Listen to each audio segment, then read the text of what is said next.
So we have another tool, rough forged out. This is a Lathe Skew. We're going to do a 1-inch one. So let's see. I'm trying to work on a set. I've had a couple of requests for these also, and I've had a couple of requests for full sets.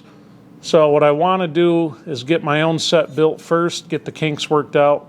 So that's what we're going to be doing for a little bit. My son's been up here. The boy has been up here on the lathe. He made me a mallet tonight out of ash. He did a good job.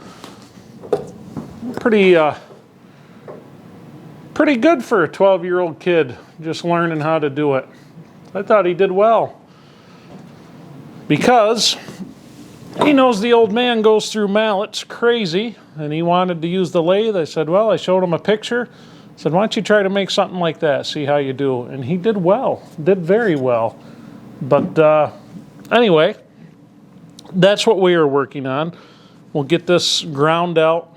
I'm going to work on the tang some more, get that thinned out quite a bit. We'll do some more forging on that, but I will spare you that on the camera because I know, well, just because. So anyway, I hope you guys enjoyed this one. Thanks for playing along with us on all these videos. You guys realize we've put out probably over 550 videos on this channel. It's crazy, isn't it? That's over 550 nights of sitting there, sucking down coffee like a crackhead with an addiction in front of that computer. You know, I really enjoy it. It's nice getting back into them a little more regularly. I think the weather coming around is a little bit nicer out. Your will to live's a little bit higher.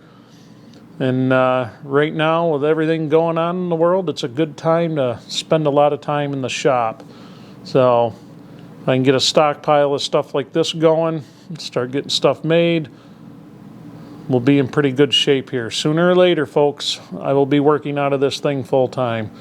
Of course, if I'm going to be doing that, I better make enough to insulate this thing and finish it off properly so we're not sitting out here like icicles. So anyway, thanks for watching, everybody, and I'll catch you on the next one.